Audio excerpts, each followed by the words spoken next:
வணக்கம் நண்பர்களே, நான் உங்க கிச்சா பேசுறேன். இந்த மடத்தில் பெருச்சாளிகள் உண்டு. எல்லாவற்றையும் விட பழம் பெருச்சாளி நான் தான் அப்படின்னு மகாபெரியவா ஒரு பக்தர்கிட்ட சொல்றார். அந்த சம்பவம் பத்தினதுதான் இந்த பதிவு. அந்த சம்பவம் என்னன்னு தெரிஞ்சுக்கிறதுக்கு முன்னாடி நம்ம சேனலை சப்ஸ்கிரைப் பண்ணாதவங்க கண்டிப்பா பெல் ஐகான் கிளிக் பண்ணுங்க, சப்ஸ்கிரைப் பண்ணுங்க. மகாபெரியவா இளையாத்தன்குடியில் இருந்த சமயம் கும்பகோணத்திலிருந்து டாக்டர் ஒருவர் உயர்ந்த பழ வகைகளுடன் ஒவ்வொரு வாரமும் மகாபெரியவாளை பார்க்க வருவது வழக்கம்.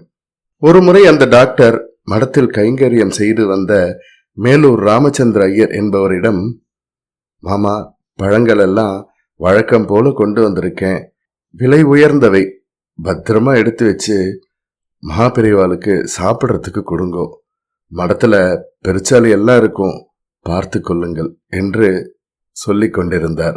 இது மகாபெரியவா காதில் விழுந்து விட்டது போலும். பூஜை முடித்து ஆகாரம் செய்த பின் மகாபெரியவா அங்கிருந்த ஒரு அறையில் ஜன்னல் ஓரமாக உட்கார்ந்து கொண்டிருந்தார். கும்பகோணம் டாக்டர் வந்தாரே, இருக்காரா பாரு என்று வினவினார் மகாபெரியவா. உடனே டாக்டரும் அவர் கூட வந்த ஒருவரும் அழைத்து வரப்பட்டனர். கூட வந்தவரிடம் மேலூர் மாமாவிடம் கேட்டு இந்த டாக்டர் கொடுத்த பழங்களை எல்லாம் கூடையோடு எடுத்துட்டு வர சொல்லு என்று மகாபெரியவா கூற கூடை வந்து சேர்ந்தது. உடனே டாக்டரை பார்த்து, எனக்கு என்ன வயசாறது தெரியுமோ நோக்கு என்று கேள்வி எழுப்பினார் மகாபெரியவா. 65 வயது. இந்த கிழவன் ஒருவனே இத்தனை பழத்தையும் தின்னால் உடம்பு என்ன ஆகும்? நீங்கள் தான் டாக்டர் ஆயிற்றே, சொல்லுங்கள் என்றார் மகாபெரியவா. மகாபெரியவா மேலும் தொடர்ந்தார், இந்த மடத்தில் பெருச்சாலிகள் உண்டு. எல்லாவற்றையும் விட பழம் பெருச்சாலி நான் தான் என்று சிரித்தார். உடனே மேலூர் மாமாவிடம் தான் சொன்னதைத்தான் மகாபெரியவா தெரிந்து கொண்டு நம்மை ஆழம் பார்க்கிறார் என்று டாக்டர் பதைத்தார். உடனே மகாபெரியவா, இங்கே வரவால்லாம் நாம கொடுக்கறத மகாபெரியவாலே சாப்பிடணும் என்று நினைக்கிறார்கள். என் மேலே உள்ள பிரியம்தான் காரணம் என்பது எனக்கு தெரியும். ஆனால் அது சாத்தியமா? இவ்வளவும் ஒருவனை சாப்பிட முடியுமா என்பதை யோசிக்க வேண்டும். இன்னொன்று உங்களுக்கு புரிய வேண்டும். நீங்கள் என்னிடம் எனக்காக என்று ஒன்றை கொடுத்து விட்டால் அப்புறம் அது என்னுடையது. நான் என்ன வேண்டுமானாலும் அதை வைத்து செய்யலாம், யாருக்கு வேண்டுமானாலும் அதை கொடுக்கலாம். இதற்காக நீங்கள் எல்லாம் வருத்தப்படக்கூடாது. இந்த மடத்தில் எத்தனையோ பேர் குடும்பம், குழந்தை எல்லாவற்றையும் துறந்துவிட்டு எனக்கு கைங்கரியம் பண்ணின்றிருக்கா.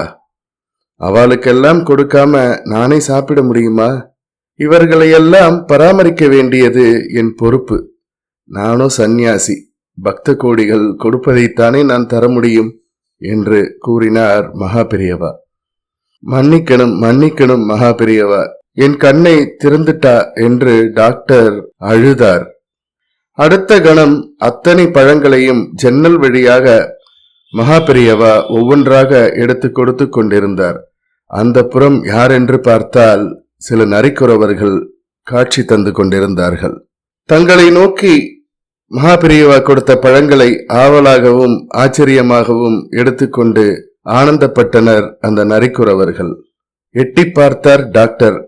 அவர்தான் பழங்கள் தருவதாக நினைத்து, குறவர்கள், சாமி நீங்க நல்லா இருக்கணும், குழந்தை குட்டிகளோட சந்தோஷமா இருக்கணும் என்று மனமாற வாழ்த்தினார்கள். இவாளுக்கெல்லாம் யாராவது ஆப்பிளும் ஆரஞ்சும் வாங்கி கொடுத்திருப்பார்களா? அவ சந்தோஷ முகங்களை பார். யாராயிருந்தாலும் ஈஸ்வரார்ப்பணம் என்று முடிந்ததெல்லாம் கொடுக்கணும் என்று மகாபெரியவா பேச பேச டாக்டர் தன்னை மறந்து மகிழ்ச்சியில் மூழ்கினார். மகாபெரியவாளின் சன்னதியில் எல்லாருமே ஒன்றுதான். ஜெய ஜெய சங்கர, ஹர ஹர சங்கர. இந்த பதிவு உங்களுக்கு பிடிச்சிருந்தா லைக் பண்ணுங்க, ஷேர் பண்ணுங்க, கமெண்ட் பண்ணுங்க. மறக்காம பெல் ஐகான் கிளிக் பண்ணுங்க, சப்ஸ்கிரைப் பண்ணுங்க. நன்றி அன்பர்களே.